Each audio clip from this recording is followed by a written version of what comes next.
After a while, I decided to go to the hospital, to the clinic, because I lost 30 pounds in 3 weeks. And once I went there, they simply did a simple test, and they diagnosed me with type 1 diabetes.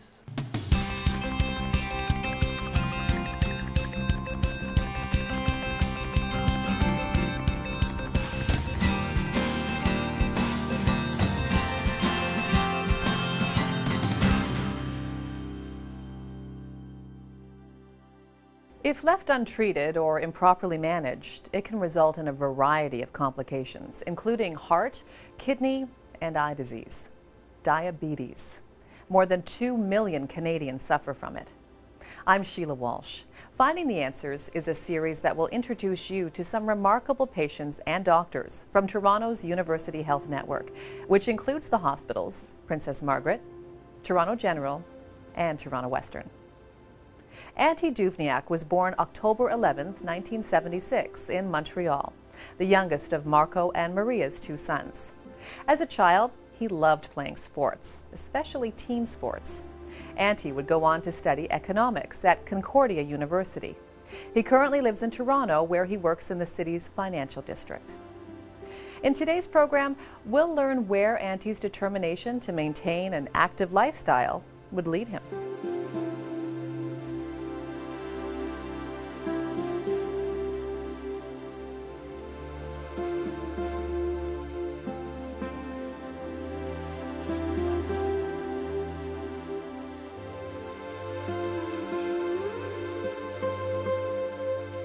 I guess I was like any other child, an active child, be running all over the place. I used to play soccer, basketball, really active.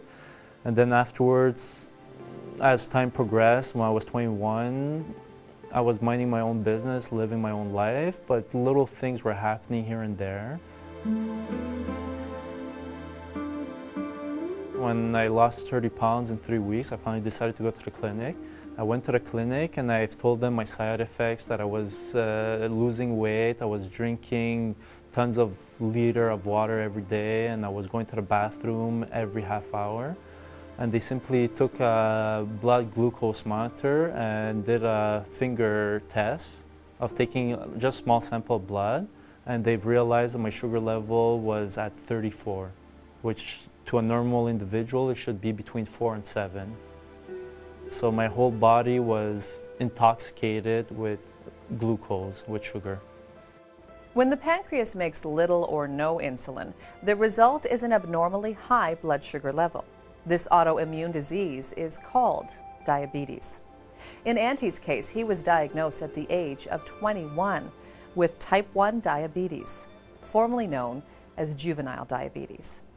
Type 1 diabetes is a lifelong disease which usually occurs before the age of 30 and afflicts approximately 200,000 Canadians. Basically, my doctor came to me, told me that I was diagnosed with type 1 diabetes, and I was surprised, and he basically asked me questions, trying to understand from how I got it. And what he was trying to say or trying to figure out is if there was any stressful events in my life. Because usually the key that turns on the type 1 diabetes is a stressful event, which your body just attacks itself, or it produces, I guess, more antibodies or of some sort. So at that time, there was really nothing stressful in my lifetime. Like, I had a pretty happy life. When he told me, I decided, if I'm diabetic, okay, it's something that I could control. It's not like a terminally ill disease like cancer. He told me that my life is going to be very different, that I'm going to have to change a lot of way of living, because usually we're used to a standard of living. Like, we're used to doing certain things at certain times, or we're used to doing whatever we want to. My life, he said, would become more structured, more disciplined, to be able to manage it and live a normal life as the public. As a result of Auntie's type 1 diabetes, his body was not naturally producing any insulin, thereby forcing him to undergo daily injections of insulin. Insulin is a hormone produced by the pancreas that controls the blood glucose level in the body. Insulin permits cells to use glucose for energy. The inability of the body to produce its own insulin results in diabetes. The discovery of insulin is considered by many to be the #1 medical achievement of the 20th century, and it happened right here at Toronto General Hospital.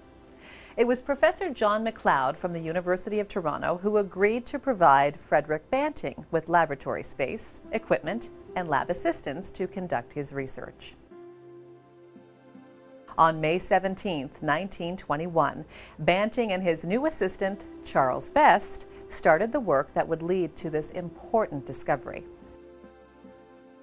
In January 1922, the first successful clinical trial for insulin was started at Toronto General Hospital. 14-year-old diabetic Leonard Thompson weighed only 65 pounds and was close to death. Thompson is regarded as the first insulin patient. He would go on to live 13 more years with several daily injections of insulin. In 1923, Frederick Banting and John Macleod were awarded the Nobel Prize in Medicine for the discovery of insulin. It was Canada's first Nobel Prize. Banting would go on to share his prize with his assistant, Charles Best, while Macleod shared his with Dr. James Collip, the man credited with purifying Banting and Best's insulin extract. Prior to the discovery of insulin, the diagnosis of diabetes was a death sentence. It's estimated that over 10 million diabetics have been saved since insulin was discovered. Ante Duvniak is one of them.